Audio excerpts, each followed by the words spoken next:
Welcome back, everyone. New episode of Modern Symposium. We are closing in rapidly on the election, so we're gonna keep coverage there. It's kind of what's on everyone's mind, so gonna keep talking about it. Today, we're thinking about going over kind of a little overview of liberal beliefs, conservative beliefs. Where the two parties actually are supposed to have their belief systems stem from. And then me and Rich are going to try and describe what we think a moderate third party could look like, how, maybe breaking that duopoly that the two sides possess could be a good thing for us, and, what an actual middle party might look like there. Anything to add, Richie? No, I mean, I'm looking forward to this one. I've got the overlords pulled up in case we need them as we get into some of these issues. But yeah, I mean, me and Nick tend to agree on some things, disagree on some things, but even the ones we disagree on, it's like, okay, but there probably is a way to get to a compromise at least, or not a solution that would appeal to the needs of both sides. But you're never going to hear that in today's political climate. So we're going to try to do a little bit of that as well. But if you want to go ahead and I start like on it. some kind of basic general overview of what each party kind of aligns with. Yeah, no, so I'll start off with the left. Liberalism, if you're supposedly left of center, what that ideology is sort of encapsulates is, kind of like a communal or societal need that people have that people should provide for one another, right? So if you think about it like economically, that means like higher taxes, which then provide for things like, healthcare, paid time off, things like that, societal aspects, for everyone. Um, in terms of like immigration, healthcare, it's things like that. It's supposed to like be more that, allowing for, communal aspects for people as a whole to, kind of try to help each other out. Conservatism, if you want to take that one over, Richie. Yeah, I think majority of conservative views stem from the idea of personal responsibility. So that's at least the main point where the left and the right differ is that the left is often stressing, like you said, collectivism, and which is a good thing in a lot of cases, but the conservative view is more along the lines of personal responsibility as well. And I think that there is a good middle ground, like we always say. The answer tends to be somewhere in the middle where personal responsibility is a necessary thing in a lot of cases, I think, where if there was no personal responsibility, society, as we know it, really wouldn't work. But now, in other cases, there should be some incentives to have more of a collective agreement rather than every man out for themselves in this type of, dog eat dog economy that we have. And I think that's a fair argument too in some cases, and then in others it doesn't make as much sense. But I think the idea of personal responsibility versus collectivism and kind of community, it really sums up uh, the foundations of most of the left and right's ideas of what good policy should be. Right, absolutely. So, the right kind of stems from, as you said, personal responsibility, right? Like, uh, if I go out and do something, I should, have more hold onto it than other people. Wherein the left might say, like, oh, you created something great, but this is now for the benefit of everyone, right? Something along the lines of like airlines that used to be actually private. We were actually discussing this. Airlines used to be regulated by the government. They actually deregulated them. That's probably a discussion for another time. But uh, the left then being, how can we use this for like the communal good? You know, Conservatism kind of saying, how can we like best do this like for myself, sort of deal, right? And it's not always like completely and utterly selfish conservative conservatism, but it is more so as you, like personal responsibility, personal ability to go out and do the things that you want to do, sort of. Yeah, and just to kind of further build on that too, a lot of what it is as well is not even, if someone who's a conservative, it doesn't necessarily mean that they're looking at it as if they're trying to be selfish for themselves. One thing too that a lot of people don't really bring up, or it's kind of just too far removed from a lot of the conversation, is the two, and correct me if I'm wrong on this, I believe it's right, the two philosophical thinkers in America who really drew the divide between the two ways of thinking were Locke and Hobbes, I believe. And Yeah, those two of the big boys. Yeah.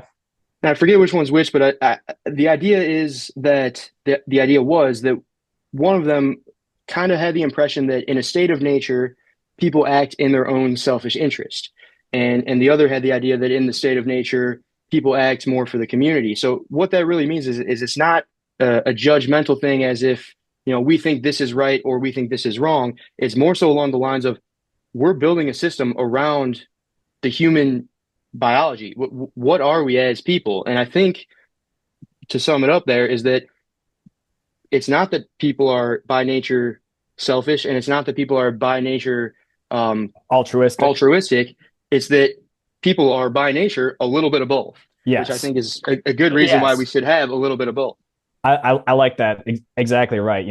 There are certain aspects where working together is obviously the key way forward. And there are certain aspects where you have to take personal responsibility and you have to, act in your own self interests in order to get a better outcome, not just for you, but sometimes for the people around you as well. Right. Now, Mm-hmm. like one, it's a lot easier to get things done on your own than it sometimes is as a group. If you want to go fast, go alone. If you want to go far, go together, I think is a quote. Yeah, and that makes sense. And I mean the kind of idea behind free market capitalism is a lot of people make this argument on the right, and I don't really like it because it's not exactly the point. A lot of people say, well, the reason that free market capitalism is a good thing is because if you work hard, you deserve to get more, right? It's all about kind of fairness and what's fair, and oh, this person worked hard, so they deserve to get more. And that's really not the idea behind it. It's the results, but the idea is more so along the lines of humans are naturally going to act in their self-interest. And so if you want to be greedy and build up a lot of fortune, then we should build a system where the best way to do that is to provide a service or good to others at the best quality, cheapest price. And that's how you build yourself up. So it's really not about like deserving. It's about it's a win-win for both sides theoretically in a free market Yeah, system. yeah, I like that. I kind of also want to piggyback off your first point. You said hard work doesn't mean you're going to become rich. That's a great point because you can work damn hard at, some base level job, do a damn good job and never get rich at it, right? Mm-hmm. How do you get rich? It's through innovation. It's through, fulfilling a marketplace need, whatever that is. That's how you actually become rich. That's how you succeed in a free market system. It's not through busting your balls at a low level job. Mm-hmm.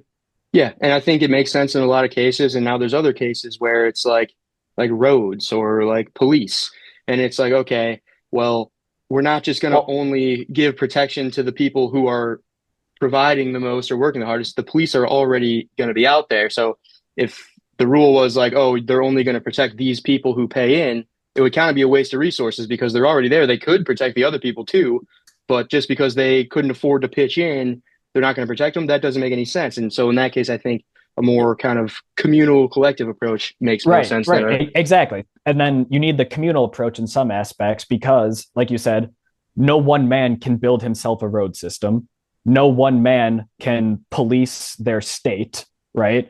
Or have like a personal, you shouldn't need to have a personal bodyguard like they may be moving to in the future, right? The police should be a collective force to provide safety for the people. That meaning the police are a social program, right? As are firefighters, infrastructure, the military. These are all things that no one person can do for themselves. So everyone needs to pitch in together to then like create this public good for everyone. Right. Yeah. And those type in different markets, it makes more sense to have different systems, which is why, anyone who is full on, okay, I believe in all free markets for everything. Well, it just doesn't make any pragmatic sense in a lot of cases, such as the ones you just said. But in the same case, someone who is for a communal kind of collectivism market where everyone just gets what they need, that doesn't really make sense either. I think that's a bit of not practical in a lot of cases as Right. well. So, Right. but anyway, should we get to All right. some more Yeah. specific topics here? Yeah. So we're talking about what would a third party look like, essentially. Everyone, I think, can agree that our two-party system is designed to keep each other at each other's throats, right? It's designed to not have people coming together, having these important talks, seeing what societal changes. It's about keeping the status quo for the two parties themselves. So, two of the key platform ideas that we have, we're going to try and keep adding to this, but it's kind of hard to come up with, you know, canonical verse. Uh, One is repealing Citizens United, or what that means is stopping dark money from flowing into Washington. You want to go in on that one a little bit, Richie? We had this talk at length the other day. Yeah, that's one of those where it's a pretty bipartisan issue, but it's the battle is not between the right and the left, it's between the politicians and the people. And I think all the people would agree on that one. And if we could, if we were running for office, I think we stand on that platform. I think we get a lot of the votes because it just doesn't make any sense. And I think that's just clear and common sense that why do we have that? We shouldn't have that. And if we could do something Yeah, about it, we would like to. yeah, and Citizens United, for anyone who don't isn't aware, essentially what that was passed in 2010, right, Richie? I think we Yep, said the other day. 2010. This was passed Yep. in 2010. Basically, what that allowed was for unlimited, anonymous, dark money to flow into some of these PACs and super PACs. Before there was a campaign limit and you had to specify who the money was coming from. Now, these people are just funneling in unlimited amounts of money, essentially buying off our congressmen and buying votes for themselves. So, Yep. And if you look at, I mean, you can look at the salaries of Congress. I mean, I don't know what Congress is off the top of my head. I know the president is $400,000. yeah, I think And it's Congress like, has okay, something like 100, maybe 200, something around yeah. there. And if you look at most of the congressmen, most of the past presidents, they enter into office with the net worth of maybe a couple million, and then they leave with about 600, 700, 800 million dollars. And it's like, okay, where did a lot of this come from? It definitely didn't come from your salary. And I mean, whether that's through the Citizens United case or whether that's through other means, I think just getting money out of politics altogether. I think if you're a politician, you shouldn't be in the stock market. You shouldn't be. It's you should Yeah, be a yeah, public servant. yeah. This is one we didn't have in our doc, but this I think absolutely should apply. Ban congressmen from trading individual stocks during their Mhm. term. Nancy Pelosi's husband is one of the greatest stock traders of all time, and I don't think it's because he understands charts better than everyone else. hmm Yeah, I Uh, heard I heard Warren Buffett say something too, and he was like, "Yeah, we can really solve this government spending problem and this economy problem by just implementing a simple rule where if the budget deficit goes up a certain amount over the GDP, then no sitting member of Congress is eligible for reelection." And it's like, all right, we might have to, think about the yeah, details of that one, but the idea is there, and I think the idea is correct. I've heard it, and right, that sounds nice. Accountability for once. I wanted to write accountability into our key platform ideas, but that didn't seem very concrete enough. Yeah, well, I mean, there's a lot of ways you can hold them accountable. Definitely, because right now, no congressman's job is based on performance at all. Really, it's based on how much money they spend on the campaigns and how much name recognition they have. And so that's why you get Marjorie Taylor Greene on Twitter talking about how the government controls the weather and stuff like that because it gets her attention. Realistically, it should be, hey, if things went bad under your watch, you're done. You're out. Yeah, for sure. And it's not a thing right now where you can stop them. Essentially, you can have a candidate in that district try and unseat them. That being said, if they have the political stature, they have the funds, it's just not really a feasible thing in many cases to actually get these people who are lifelong politicians who haven't done a damn thing out. Which is why another one of our key platform ideas, term limits for Congress members. Yep. Yeah, term limits is another good one too, just because I think it just makes sense. For one, we shouldn't have people who have been being a politician. I don't think in theory should be a lifelong career. It should be No. something, or and I shouldn't say politician, but being a congressman, for example, should not be a lifelong career where you got in at age 35 and now you're 85, but you're still just in there because you're the incumbent who has all the advantages against anyone trying to run against you. Say you're the incumbent Democrat in a Democrat state or an incumbent Republican in a Republican state. Well, no one's going to run against you in the primary. The RNC or DNC have your back. So you basically are just going to be a sitting duck in there for decades. And at that point, what do you care how things end up going for the future because you're not even going to be here. So I think that's a terrible kind of tendency that we've found ourselves in that we can easily get rid of by just putting some term limits on. Yeah, and this is kind of the heart of the issue that we're talking about with creating this third party is hopefully something can change. Hopefully a third party can come along and kick these other two parties in the asses and make them actually, do things for their constituents, pass legislation that people are in favor of, as opposed to having basically no incentive to curate their policies to the American people because the American people have almost no say in what bills get passed. Their entire strategy is based around getting enough funds to secure their next election. Mm-hmm. Yeah, no, I think those are good starting two or three, however many we had, good starting points where as we come up with more ideas, we can definitely integrate some more. But going on some of the current problems now, as far as, you've got hyperpolarized sides just yelling over each other, and no one's sitting down and having a conversation, trying to come to a compromise. And so I think there's a few issues that seem very straightforward as far as what a compromise would be.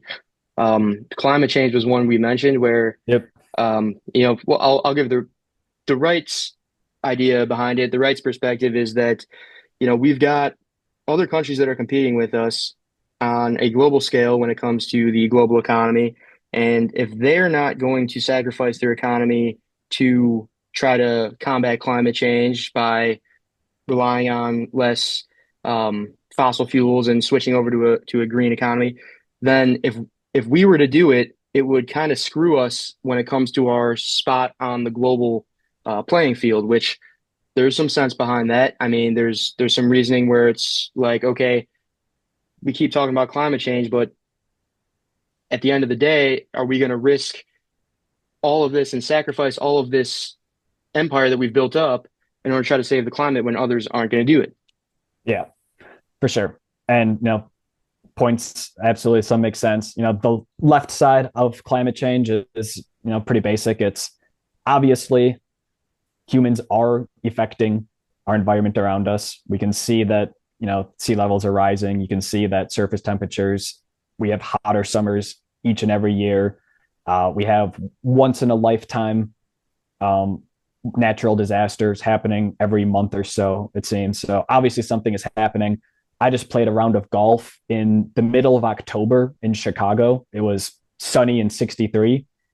That's a far cry from what it was when even we were growing up. It used to be super cold in October, guaranteed, basically. And it feels like the months have shifted, like the seasons have shifted back a little bit. So something obviously needs to be done, is kind of the left's side. Now, where does the compromise come? Yeah, I mean, and even I think the majority of people on the right, I know there's a thing, there's a lot of stuff going on. Oh, it's all just a hoax, it's all just a hoax. Now, I don't think too many people believe that it is entirely a hoax. I think what a lot of the right believes is that, the left or whoever is trying to kind of, maybe even corporations are trying to hype it up and for their own self gain, which I think they probably are.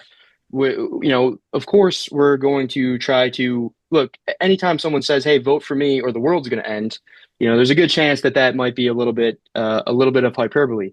Right. But when it comes to the actual science behind it, I mean, there is, it's all still in theory. Nothing's for certain, but there's pretty solid evidence that we are going down a bad path that sometime in the future will end up coming back to really haunt us. And I don't think that we necessarily have to choose between the economy and the environment if we give it a patient and sensible time frame rather than a this needs to happen in the next 4 years because that's when my reelection is time frame. I think then you sit back and you think about it and you say, okay, well, there's ways that we can integrate some more clean energy into the already existing economy without totally bringing the whole thing to a halt. Yeah, right. And like we were saying, even right before we turned this on, was innovating towards green energy. That is not a guaranteed set in stone fact that that's going to grind the gears of the economy to a halt. It may You know, even boost the economy. it may even boost the I mean, economy, right? Changing towards a new scientific revolution of, cleaner energy. We can make our processes more efficient, hopefully cleaner, right? Like that sounds like innovation. That sounds like progress forward. And it doesn't sound like it would grind the gears of the economy to a halt, like you said, if we give it time and we don't focus on 2 to 4 year time frames, we start focusing on 10-year time frames, 20-year time frames. yeah, I mean, I think realistically, the probability that so the way that the green energy movement comes into effect without having any effect on the economy, or at least no negative effect on the economy, is simply that green energy becomes more cost efficient and higher quality than using fossil fuels. So an example would be if electrical cars no, say electrical cars don't have as good gas mileage, or well, I guess not gas, but they don't have as good cost per mile as a gas powered car does. So the way that that gets fixed is when electrical cars become more efficient, maybe they become cooler, maybe they become more cost affordable. And I don't think that that's an out of the box idea. I think that that's a pretty realistic idea if you were to give it the time, because solar energy and these clean energies are becoming more and more affordable as time goes on. And if they keep that rate going, then eventually, all of a sudden, now it's more cost effective to have an electric vehicle, and they might be cooler to have an electric vehicle than it would be have a gas powered car. And so now no one's buying gas powered cars anymore, and there's really Right, like no no one forcing them to government do so. subsidies to like create innovative technology in, like you said, solar panels, wind energy, things like that. If we can create incentive to move greener, I see no reason why it can't be a good thing for the economy in the long haul. Right, and like we said too, you don't make money based on how much you work. You make money based on how much you innovate. And so, if Yes. anything, this could be a good opportunity for innovation. And I think I think it might solve itself eventually if if we give it the right tools and the right system to do so. Then I think there could be an easy solution to it. Yeah. All right. Sounds like we've reached a consensus there. Let's move on to foreign policy. I checked our doc notes on foreign policy, and it looks like the left's viewpoint is war, and the right's viewpoint is war. Did I get that right? Yeah, I think that's right. And I'm thinking about it right now. I'm thinking I might have an idea for what a third party might be. It's a little bit complicated, so I don't know if it will work or not, but hear me out here. No war. Yeah, I mean, it kind of seems like if both parties have the same ideology, we can slip right in there and capture whatever minute small portion of the American population that is in favor of no war. That might be the winning platform right there. Right? I mean, come on, like it sounds like nice in theory. All right, let's get a little more in depth into it, I guess. What would no war look like? Do we completely cut off funds to Israel? Do we completely cut off funds to Ukraine? Is that what Well, our no war stance looks like? so this is an interesting topic. I don't know exactly what we would do, but I happened to be just reading about this I think yesterday, and I never knew this before. I just came across it. In World War II, after Germany invaded Poland. And so the war had started. It hadn't escalated huge yet, but it was in the beginning stages. And the United States Congress passed a law that said that the weapons companies, and Lockheed was one of them, I'm sure, probably the same weapons companies that are doing it today, they passed a law that said the weapons companies were not allowed to sell weapons or ammunition to any foreign countries that were currently at war. Now Huh. but great, not a bad idea, except there was a loophole. Sounds kind of nice. Oh, yeah, There was what's a the old little bit loophole? of a loophole. So they're not allowed to sell weapons or ammunition to any countries that are currently at war. So one day, Britain and France come over to Lockheed and they say, hey, we're going to buy like, $60 billion worth of your planes and your tanks and all the stuff. And they currently weren't at war. So it was like, okay, perfectly legal. Here you go. Make the purchase. They produce the stuff. They send it over to them. Immediately when they get the weapons, they say, okay, Germany, we're declaring war. And so at that point, now they were in the war. They're also our allies. So now Congress had to revise the law to say you are not allowed to sell weapons or ammunition to any countries that are currently at war and not our allies. So we were able to continue funding that war. And then I think we've been funding all of the wars ever since. Yeah, I mean, we're able to fund everyone because everyone is our allies, right? If we're able to give bombs to whoever because we're not technically at war with these people, then we're able to fund anyone we want. I'm pretty sure we funded many militant groups in the Middle East to overthrow democracies because they had money. Yeah, no, we definitely have. And I don't really know even what the rule is right now, but I know that was what it was at a time. But a good fix to that rule would simply be we're not allowed to sell weapons or ammunition to anyone. It would be except for the U. Maybe I actually kind of like this too. The weapons companies can sell all their weapons to the United States military. Now, the United States military has no reason to stop buying them. We want to build up as much as we can, but restricting private companies in the United States from selling weapons to foreign countries, I mean, I haven't really thought this through, so there might be How much some do we reasons why it's a sell to bad idea, foreign but companies? Like, it might be a lot. I think it's a whole lot.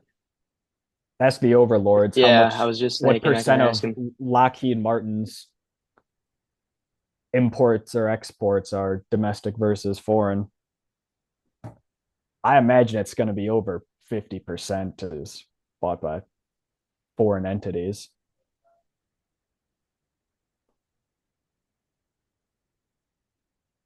We'll see.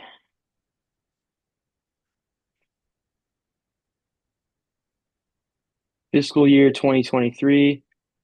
Foreign military sales from the United States, $56 billion. 2022, $154 billion. 2021, $138 billion. It seems like it's many billions of dollars every year. Key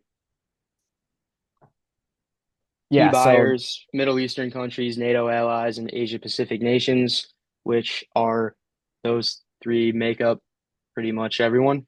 yeah. So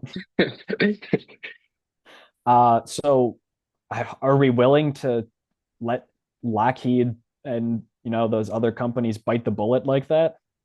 I mean, it They're is pretty the big. military industrial complex to the max where it's so, yeah, I mean, we've basically got ourselves into a trap where now that's a major part of our economy as a whole. So it's either we keep doing that or we stop, and then it hurts us if we stop. But I mean, at the same time, now like we always talk about, there's an incentive now for us to provoke wars rather than stop wars, which makes a Right. lot of sense as to why our politicians Also, keep also provoking didn't wars. didn't all of these companies like become war companies like for like the world wars? Weren't they like Yeah, steel right, manufacturing companies before? Can we not just right. like turn them back into like solar panel making companies? How about You that? would Two birds, Oh, one there we stone. go. There we go. Yeah, that's a good move, especially now that we're on such a globalized economy. You would think because the problem was so in the Great Depression happened and they thought that it was they they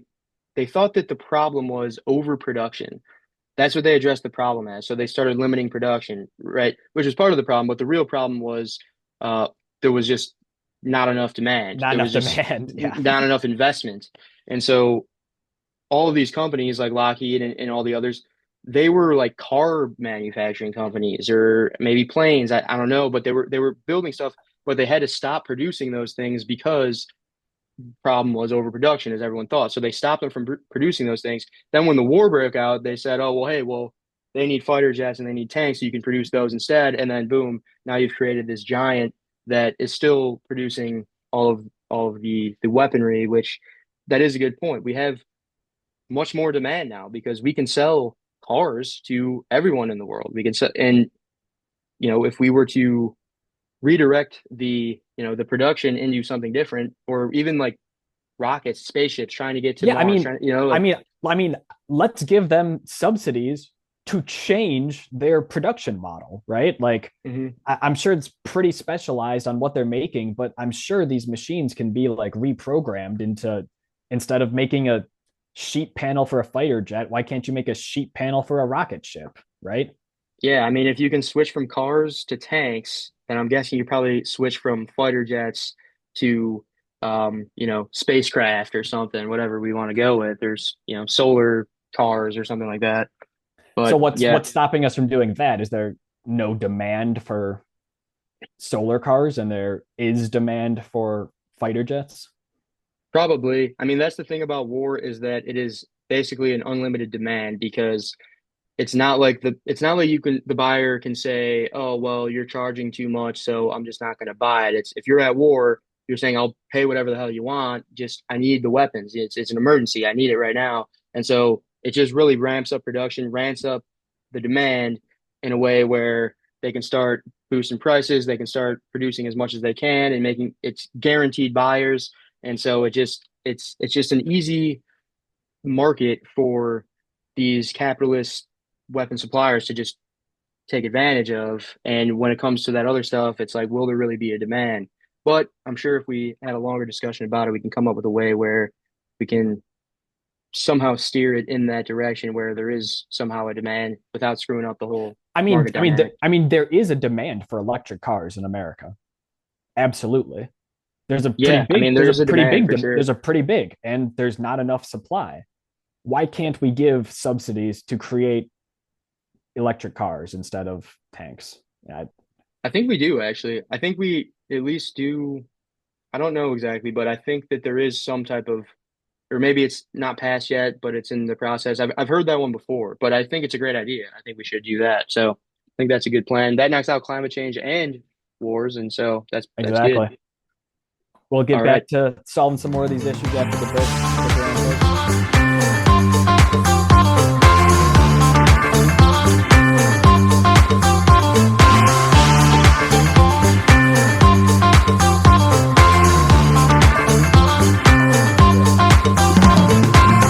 All right, welcome back from the break, everyone. Going through some more hot topic issues. So the next one we're going to bring up is going to be abortion. I'll go over the left's viewpoint on abortion to start us off here, and another pretty simple one, I think. Basically, it just says that women should have bodily autonomy. They should be able to do as they see fit with their bodies. It's their bodies, their choice. You've heard that thrown around for years now. It's kind of the thinking behind it, just that I don't know. Even in this aspect, I would say this almost sounds like it should be more right leaning because it's small government, right? Like keep the government, keep your hands off my body. That almost sounds more ideologically like it should be right leaning. What do you think about Yeah. that? Yeah, no, I agree actually. That is one of the ones that it is kind of a surprising one to be a more left leaning topic, whereas right is all about free choice and most other matters. Freedom of So choice, small government, right? Like you shouldn't have a say on what I do with my body, sort of deal. yeah, and I think the right is mostly focused on the idea that you're killing a human being is kind of the Yes. mainstream slogan that they throw out there. Yes. I think it also has a lot to do from the right's perspective. I think it has a lot to do with the nuclear family, whereas the right is encouraging, economic progress. In order to do so, you need the generations to keep getting larger so that we have more workers, soldiers, more of a bigger population to continue to rise the GDP and continue to build up our empire. And the idea of abortion would kind of mitigate that to a level where that might not be the case anymore. So I think there's a few kind of underlying motives An- for why the an- right is against it. Another one, yeah, you have to bring this up when you talk about abortion from the rights perspective. It's religion. Definitely. Yep.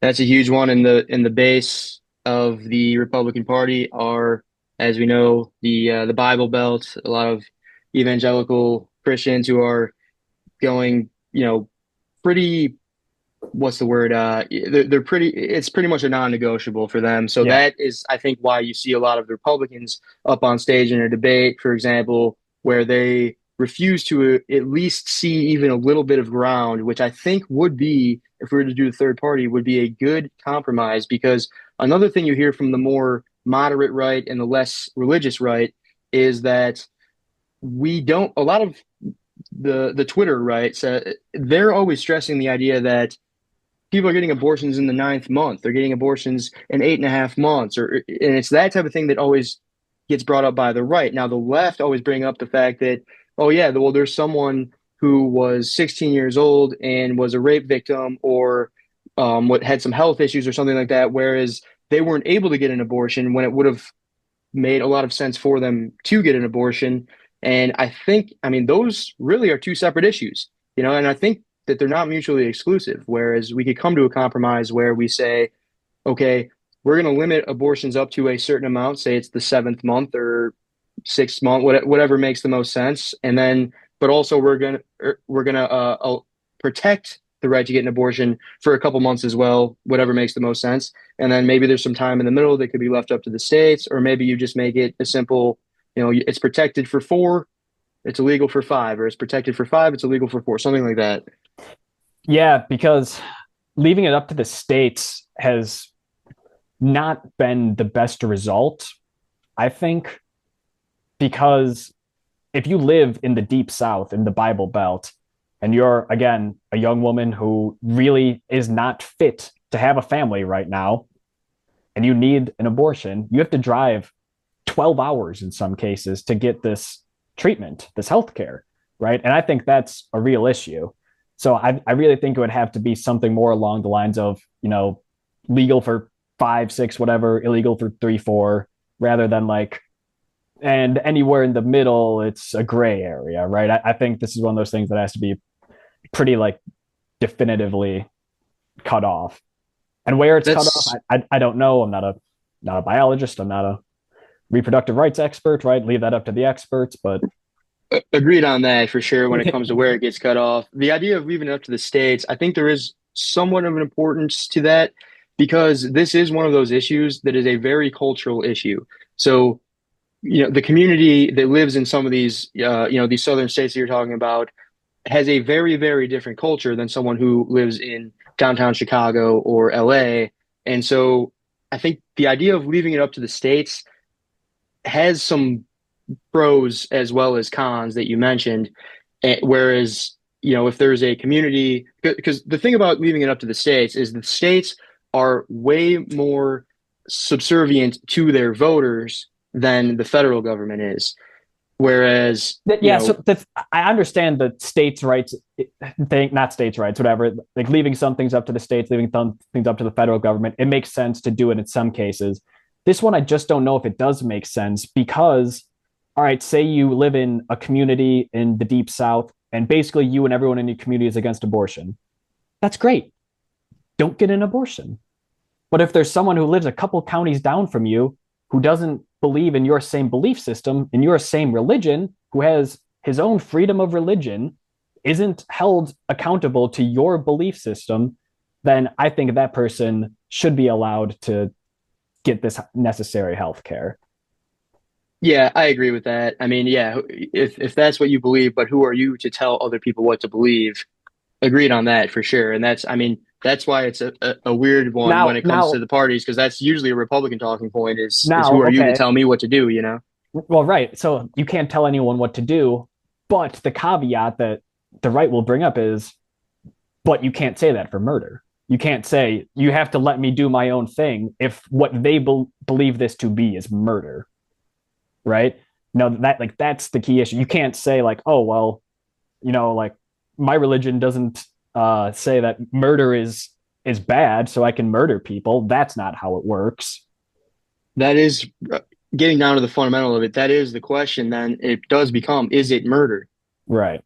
Which I could see both sides of. There's one take I have on this one where, the Republicans will say it is murder, right? What's the difference? You're killing a human Mm-hmm. regardless. But I think they do ignore one difference. And I don't know that I've ever heard anyone really say this, but when I think about it, it seems very obvious, and I'm surprised that this isn't a more common talking point, is the idea that there is a huge difference between murdering a living person and aborting a fetus or a child that's in the womb still.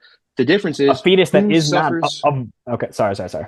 Well, so No, who no, keep going. suffers the most if someone were to get murdered? If a child is murdered, who is it that you're thinking about? Oh man, that is so terrible for this person. The The mother of the child, parents. usually, or the Yes. family or close people. They suffer the most. Now, if it is an abortion, whether I mean, then you can get into the argument of, well, does the baby feel pain or not? And that's a whole different argument. But what I'm saying is the idea that it's equivalent to murdering a living person is not true because that living person has created relationships with people and their death is going to traumatize them and make them suffer. Whereas an abortion, no one else is suffering other than possibly the child if it's too late in the term where it can now feel pain and have Right. senses and that type of thing. And up until late term, that is not a viable human being. If that thing was taken out of the womb when most abortions occur, it cannot function as a living, breathing person. Yeah, and I think that's probably a fair line is to say wherever because at the same actually I think that's very fair because at the same time there's premature babies that are born on 7 8 months That where they live. can Right. live, yes, and so I think when it gets to that point I would say that's a fair compromise to say it's too late now because if the baby were to be born it would probably be able to live Yeah. where if you're looking at month 5 or especially if it's still in the point of development where there are no like senses or it's not able to feel pain that type of thing there's a lot of repercussions down the line, whereas you could actually save suffering down the line. And it's, the idea of it's coming from like a moral high ground saying, oh, well, we just don't think it's right because we don't want the baby to suffer. And it's like, Right. there's a lot of caveats to that where that is not always the case. So I think taking a hard line of no abortions at all, not a good idea. I also don't think abortions for everyone. They're free. They're paid for by the government. I don't think that's a good idea either. I think we narrow it down to put a limit on how many months and we go from there. Yeah. I'd agree. Sounds good. I think pretty good spot to leave that one off. So that wraps up a couple of the ones that we figured we could get through a little quicker. Now it's a little easier to find a middle ground, a little more concrete, a little bit to find where the issues underlie, but for the two sides. So let's go into another very hot topic, one of the most important ones. Actually, I had pulled this up, which I found interesting. So we know time and time again what people pull as number one most important aspect of the election, the economy, right? What do you think of the number two issue for uh, Trump supporters is? For Trump supporters, I'm betting that it is immigration. Yes, it is immigration, which I guess it's not all that surprising. What do you think the number two issue for uh, Democrats is? It's got to be abortion or healthcare. Healthcare is too. Yeah, Okay.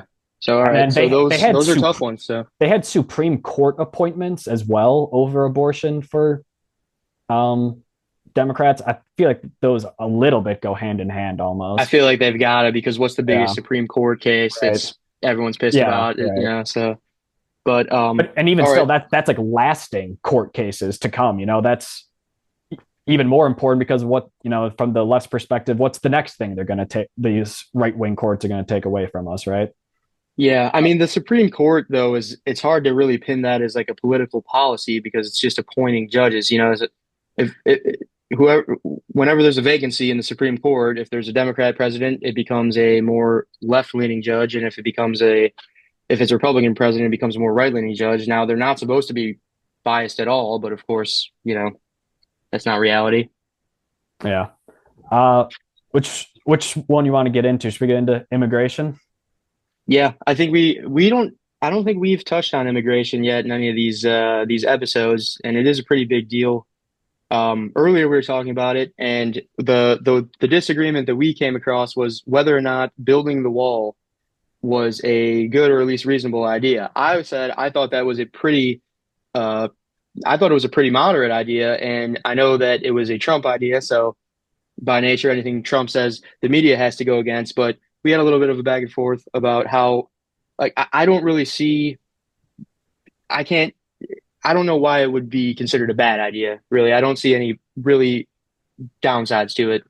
So let me start off that I don't think building a wall is an intrinsically racist idea, right? That's not my belief.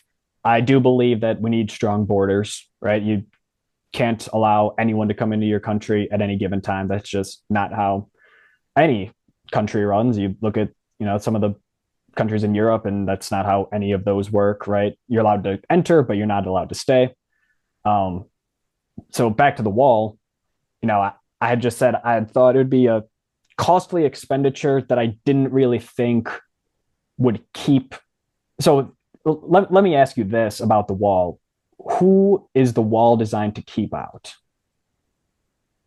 It would be designed to keep out anyone who's crossing the border illegally. So it's to keep like everyone out, not Right. right. Yeah. I mean, the idea being is that right now there's nothing, and so building a wall would would stop, if not everyone. And of course, there might be someone here and there that somehow gets past the wall. But I mean, I think if you were to build a wall, you would stop a very large majority of the people who are trying to get in. And not only that, but you'd also deter them from trying to get in to begin with. If it was very close to impossible to get in, rather than it's wide open and you can just walk right in, I think that stops a lot of people who are coming in. And I think it's actually a more humane argument as well compared to the current system that we have where people are running right over the border, but then they're being caught once they're in the country and there's nothing they can do with them. So they're being detained and basically put in a cell for months to years while they're going through while they're trying to process them and do all the necessary procedures. I think building the wall and not letting them in the first place, that actually is a win-win for both people, both us as Americans and anyone who's considering trying to get in illegally and then ends up being caught. They were better off not trying to get in at all. Yeah. So my conflict with this lies in the fact that I am very pro immigration. I think that immigration is the number one reason that this country was ever great, right? It's an amalgamation of different cultures, different ideas, people coming together and trying to decide what the best way forward is. Everyone at some point, if you live in America, has immigrated here, right? People come in and they work hard and they study. Well, they work hard so that their kids can study, so that their grandkids can become painters and poets, right? It's the generational thing. I don't want to discourage immigration, which is what I think a wall would do. And I don't think the wall keeps out the bad people that you actually want to keep out. It would only keep out the normal people just trying to get across and work some shitty jobs to have a slightly better life than they do in other countries. So I agree on. I am also pro immigration, legal immigration. Whereas, if people were to come in, through the ports of entry in the right process, I'm all for that, and I strongly encourage that as well. But I don't see why.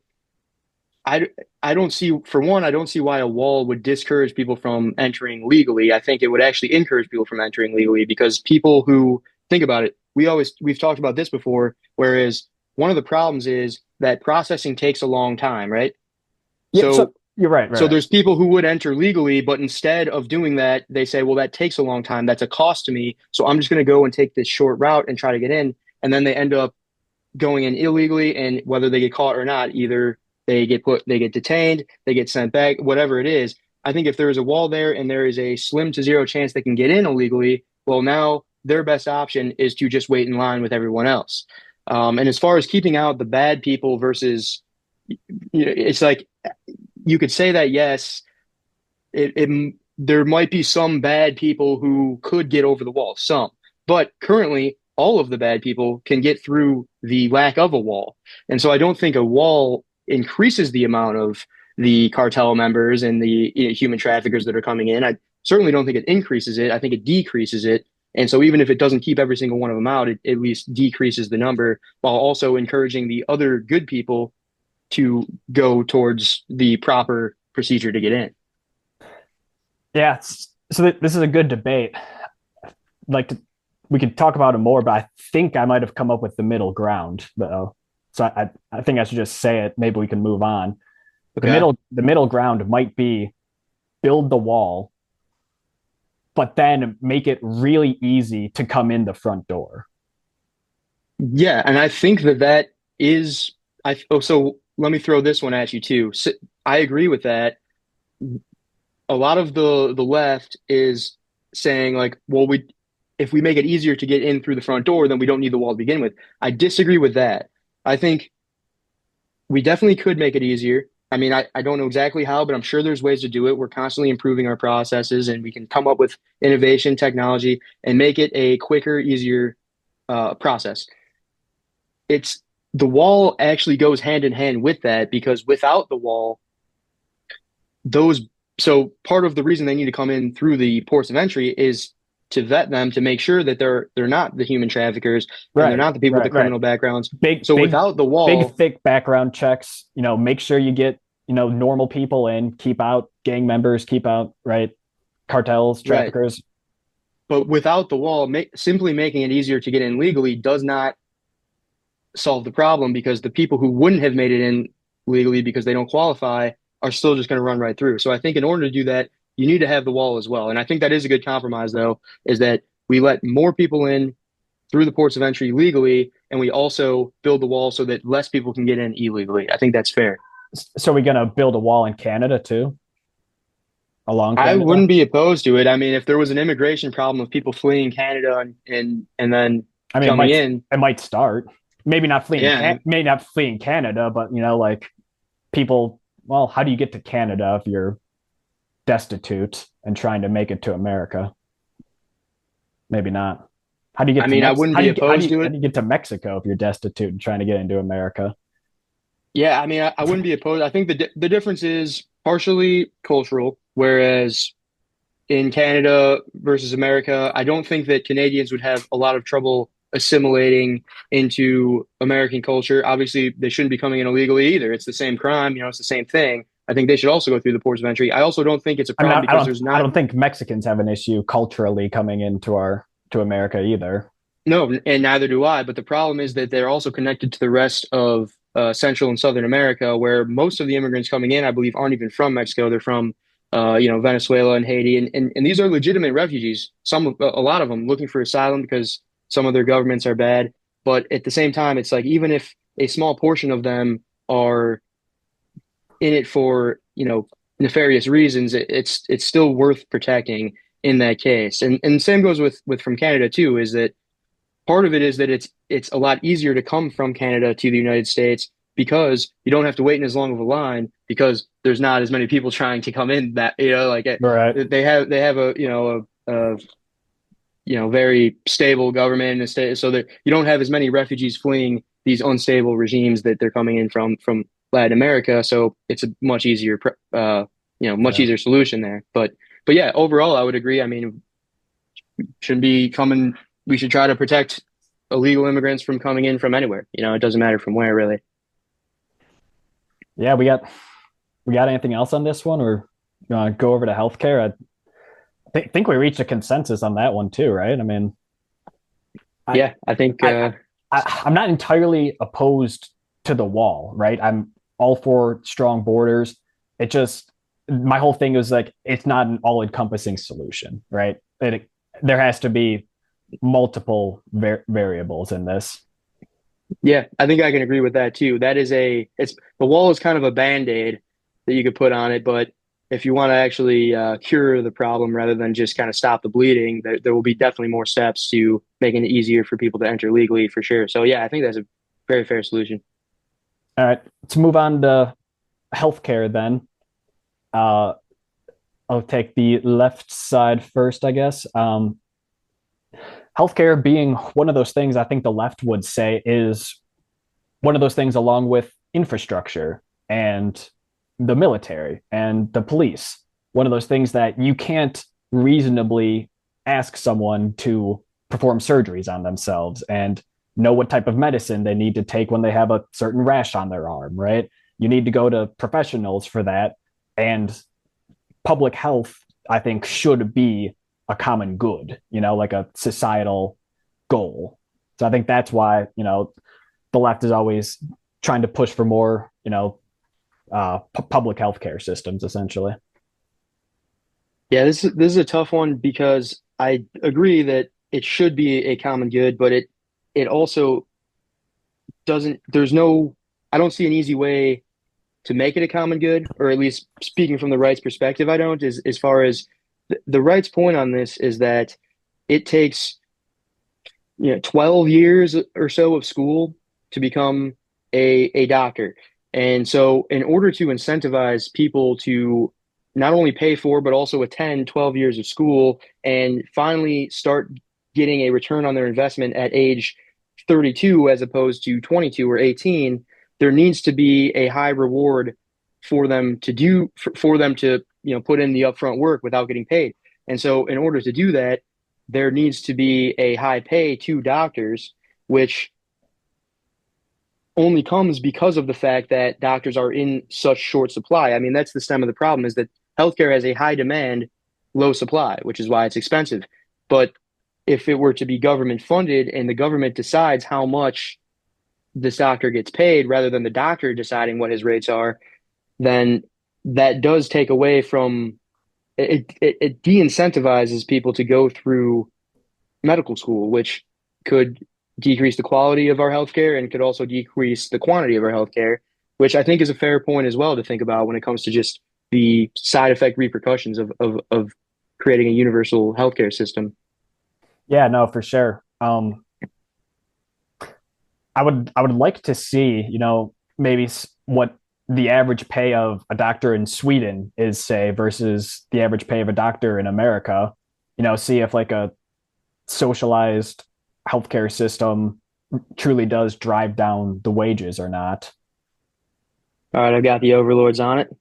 I'd be curious as well because Yeah, I don't know either.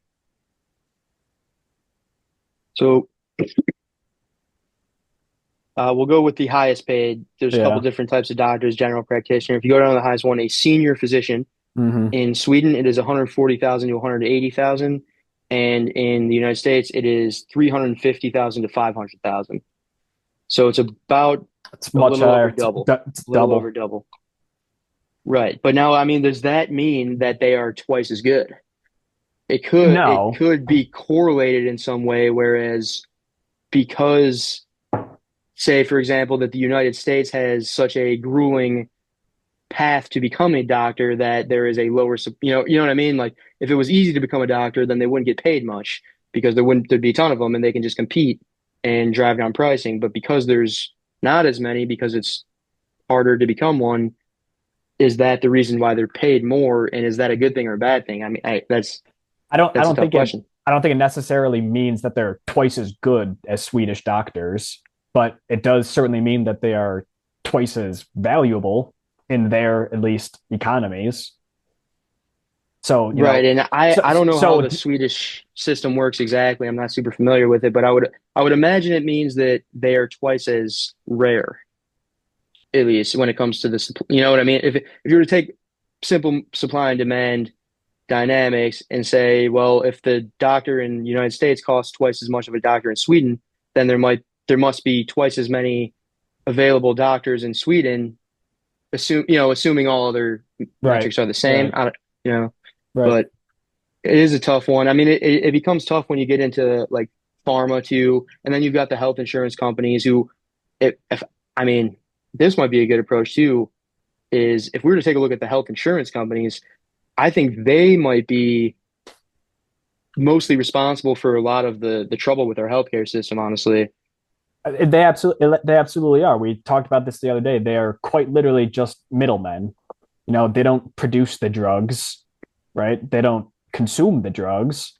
They take it from the producer, upcharge it super heavily, and then give it to the final product, the final consumer. What if we were to reform the health insurance companies in a way, rather than trying to make it universal, but reform the health insurance companies in a way where we can make health insurance more affordable. That way we almost don't even really need to make a socialized healthcare because it's something that most people can afford. And then we also have Medicare and Medicaid. So Medicaid is for the people who can't afford health insurance. Medicare is for the elderly. So we have these social programs in place. I think a big problem is that the health insurance rates have gotten so extreme that the people who don't apply or that don't qualify for Medicaid, there's a large chunk of people who don't qualify for Medicaid and who also can't afford insurance, and those are the ones who kind of get stuck in the trap there of just not Yeah, having health insurance. I think it is mostly, maybe not mostly, I think it is very largely an issue with the insurance companies. I think the reason our healthcare system is overly bloated and overly expensive is because those people stand in the middle and kind of are allowed to do whatever they want. Now, does that mean government, not really sanctions, but, government intervention on healthcare insurance companies, forcing them to, cap their profit margins at a certain extent? I don't know. This healthcare is definitely a tough one, but I do know that we have the most expensive healthcare in the world and like the 38th best health coverage. So something can be changed. Yeah, so the capping of the profit margins was one that was actually part of the Affordable Care Act, Obamacare, and that one seems to be in good intentions, right? But what ended up happening, I think it actually made the system worse because when you look at profit margins, they capped it at a percentage, right? So you've got, I think it was 15%. So they can only make 15% profit. Now, the problem is that 15% of $10 is $1.50. 15% of $100 is $15, and 15% of $1,000 is $150. So when you have competing companies who all are capped by the same margin, the only way for them to make more money is to increase costs. Who are their customers? It's not really us, it's the pharmaceutical companies. And so they're now telling the pharmaceutical companies, charge us whatever you want. The more you charge us, the more money we make because we're capped by this marginal percentage that we can tack on to the cost that you give us. And so the pharmaceutical companies have a free pass to blast up their pricing as high as they want because their customer wants it to be more expensive. And it's a misaligned incentive structure. That right there could be something that I don't know how the government would change it. If there's got to be a solution, and if there is, that's something that needs to stop right there because I think that would bring costs back down to where they were, 20 years ago at least, or close Yeah, to it. we like looking on this podcast a lot about incentives, right? We're not trying to be result oriented, we're trying to be incentive oriented. If you can incentivize a behavior over another, that's a much better practice than saying we need X result to happen by any means necessary, right? Because the ends do not usually justify the means in most cases. So, I don't know exactly where in our healthcare system we can put the carrot and where we can put the stick, but I do think that there's certainly things that can be like reallocated, looked at differently. There has to be some way. We have to reform it in a way where the companies are incentivized to please their customers, which are the people that they're serving. Right now, people aren't their direct customers because the insurance companies are in the way, and they've got all of this kind of bureaucracy going on where the pharmaceutical companies are not the same as say a someone selling bread because if someone's selling bread and I'm buying bread, then I am their direct customer, and so they are obligated to meet my needs as much as I am obligated to pay them the money they charge me. Right now, there's so much kind of nonsense in the way where the pharmaceutical companies are not looking at the people as their customers. They're looking at the insurance companies as their customers and the doctors as, part of their system too. The doctors can write prescriptions for these pharmaceuticals and get kickbacks from the companies. It's a whole kind of just swamp of corruption, whereas the actual people who are getting the products at the end of the day are not treated as the customer by the companies. And if they were, I think that would be much better because then they would have to compete for the customer as they do in most, other markets. Yeah, exactly. And I think it's another big thing to point out that somewhere along the way, everyone can agree that healthcare is something everyone needs, right? It is definitely a public good, something that we need to invest in, right? If you have a sickly community, if you have a sickly uh, population, then people, not even people, the economy is going to go down. Things are going to get much worse for everyone overall. And you could just kind of see that this is something that needs to be invested in. How to invest in it? I mean, yeah, that's the question. And definitely like treating people as the customer rather than the product. Now we've talked about that in several episodes now. That's got to be a step in the right direction. Yeah, and I think we both can agree. I mean, the system is broken, and obviously, a lot of times it's like, oh, well, the right, they just don't care about people. They care more about profits. I don't think that's the case. And a lot of time the right will say, oh, well, the left, they're just naive and they don't understand how the market works. And I don't think that's the case either. I think that there is somewhere in between where it's like, okay, this is kind of a broken market. There's a lot of cases where having some type of free market system works. This is not one of them. So I'm definitely not in favor of just saying, okay, just let the pharmaceutical companies charge whatever they want. And hey, if it's your choice between dying and paying all of your life savings, I mean, that's the free market. I'm not Yeah. in favor of that either. There's got to be a better system. And I mean, I think the more we talk about it, the more we'll think of better solutions. But I mean, right now, I wish I had a solid one. I don't really exactly, but I know that something's got to change. I think the insurance companies are extremely inefficient.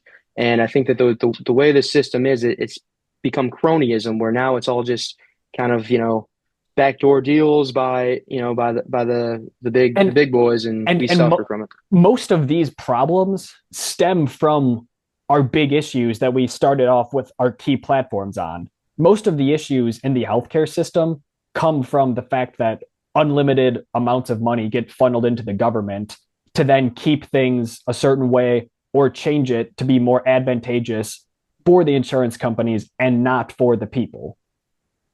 Right. Yeah. And like you said, it comes down to incentive structures and the way that system is built right now, the incentive structures are totally misaligned.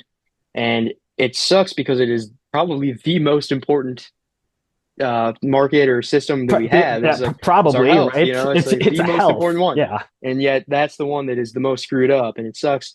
And I mean, that is something that we should, discuss further, possibly in another episode, maybe about it. But there's, you know, so much to it that could be different or at least improved even a little bit and it's just swept under the rug, probably because of what we talked about earlier, where, dark money in politics and the politicians are kind of in on the game. So, yeah. Really, what we need is a third party to come along, kick them in the pants, and make them realize that they're supposed to serve the people and not the corporations. Any final right. thoughts for this episode? Yeah, I mean, I think, honestly, so far, the third party ideas have been pretty reasonable, I think. I would say make a lot more sense than some of the shit we're seeing in the other two parties nowadays. So I think it's definitely worth thinking about. I mean, who wouldn't agree with some of these ideas that we have, right? Like, all Yeah, I right, mean, we need more compromise for sure. We need more reasonable thinking rather than, I mean, it's almost like right now there's a race to the polls. There's a race to see who can be more radical, and it should be the opposite. It should be, the most successful politician should be the one that is able to come towards the middle and figure out something that makes both sides happy.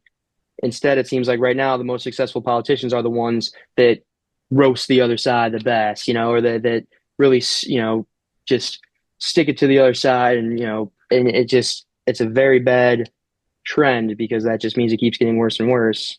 I mean, yeah, I brought up character attacks on this podcast for sure, but every single post you see from either one of their Twitter accounts is just literally a character attack. Oh, Donald Trump is mentally unstable. He's mentally unfit. You couldn't say that about a presidential candidate 20 years ago, right? Like it's Yeah. That's crazy. I mean, it's funny too, coming from the, it is kind of ironic. It's like all of the same people who were just, uh, you know, Defending Biden. yeah. All the people who are just out there fighting for Biden are now turning around saying this guy is too old and delusional to run for president. And it's like, okay, come on, at least be consistent. And no one is, but it'd be nice to see like, all right, have a consistent argument. You can't really roast Trump for being old and senile when you just had the old senile guy as was your number one guy for the last 3 years. My favorite one I've one of my favorite ones I've seen this election cycle was literally like the day after Biden announced he was resigning. NBC or someone like that ran an article that said Donald Trump, 81, oldest presidential candidate ever, like has mental gaffe or something. I'm like, oh, come on, guys. Yeah, no. Yeah, I mean, I don't think that's sticking. So I think it's really just, I mean, you see a lot of that now too. You just see all this kind of just throwing stuff out there and seeing if it sticks, and most of it doesn't. But then every once in a while, something will stick, and people will be like, "Oh yeah, maybe maybe he is too old." But Yeah. at the end of the day, it's like, eh, none of it really matters. What matters is policy, and that's what no one's talking about. So, Well, stick around. We'll keep discussing politics in the upcoming episode. Hope you guys enjoyed the episode. Peace out.